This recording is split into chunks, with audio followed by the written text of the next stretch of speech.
देश की राजधानी दिल्ली में यमुना नदी का ये किनारा आपको बता रहा है कि पानी में ये झाग जैसा जो उठ रहा है वो सबूत है देश की सरकारों के कुछ न कर पाने का और समाज के नदी से कट जाने का। ये वजह है, ये जो प्रदूषण है नदी में, इसकी चर्चा इसी महीने में होती है, ठंड के समय होती है, जबकि यमुना में साल भर गटर का पानी ही बहता है, जिस पानी से आज भी दिल्ली के लोग याचमन करना चाहते हैं वो पानी है ही नहीं, ऐसा जानकार बता रहे हैं। समाज के स्तर पर देखें तो समाज को यमुना की याद तब आती है जब उसे अपने घर में किया गया पूजा का सामान पॉलीथीन में बांध करके ऊपर पुल से नदी में फेंकना हो, या फिर उसे नदी की याद तब आती है जब उसे अपने घर का कोई सामान जिसे वो घर के बाहर नहीं रख सकता नदी के हवाले करना हो। और सरकारों को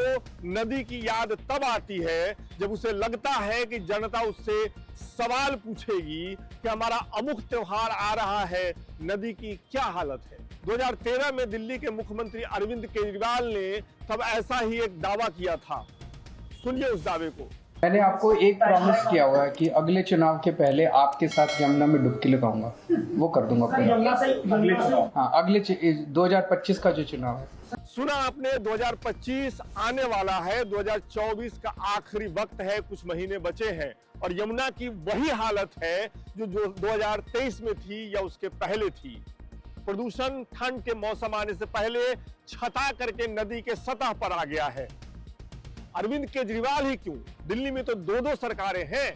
दिल्ली के मुख्यमंत्री को आपने सुना, अब दिल्ली के एलजी साहब को सुनिए, उनके दावे को वो सुनिए यमुना को लेकर के जो उन्होंने किए थे। नजफगढ़ ड्रेन में भी अभी जितने भी ड्रेन्स मिक्स हो रहे हैं उनको भी ट्रैप करने की कोशिश की जा रही है और करीब 15 से 16 ड्रेन्स को ट्रैप भी कर दिया गया है। तो ये एक प्रोसेस है जो चल रहा है और बहुत ज़ोर शोर से चल रहा है।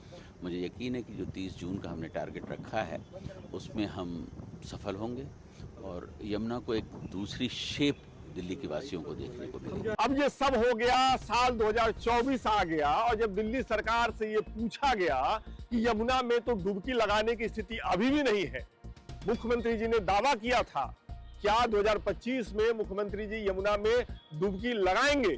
तो दिल्ली सरकार के मंत्री ने, दिल्ली सरकार के एक वरिष्ठ मंत्री ने क्या कहा, किस तरीके से उन्होंने यमुना में प्रदूषण के लिए राजनीति की और एक दूसरे राजनीतिक पार्टी को इसके लिए जिम्मेदार ठहराया, ये भी सुन लीजिए। यमुना का पोल्यूशन होता तो साल भर होता, साल भर तो झाग नहीं रहती है। ये ज्यों दिवाली और छठ पूजा आती है, कालिंदी कुंज में ये झाग क्यों पैदा होती है? जहां पर उत्तर प्रदेश से आकर के पानी गिर रहा है, आईटीओ घाट पे वो झाग क्यों नहीं पैदा हो रहा है? यमुना तो एक ही है। तो मेरा निवेदन है भारतीय जनता पार्टी से, आपके सारे षड्यंत्र एक एक करके अरविंद केजरीवाल को बदनाम करने के फेल होते जा रहे हैं। अब नदी साफ कैसे होगी? सवाल ये उठता है कि साफ नदी चाहिए किसको? अगर जनता को साफ नदी चाहिए तो जनता को ही उठना पड़ेगा। नदी तो सबके लिए है, क्या आम क्या खास, क्या सरकार क्या जनता। अगर सरकार अपने लिहाज से काम नहीं कर पा रही है तो जनता को उठ खड़े होना पड़ेगा। सिर्फ नवंबर और अक्टूबर के महीने में यमुना नदी में उठ रहे इस झाग को, इस पॉल्यूशन के झाग को देख करके ओह आह करने की जरूरत नहीं है। अगर आपको लग रहा है कि यमुना की स्थिति खराब है तो सालों भर अपने नेताओं से सवाल पूछिए और जवाब का इंतजार कीजिए। बहुत बहुत शुक्रिया।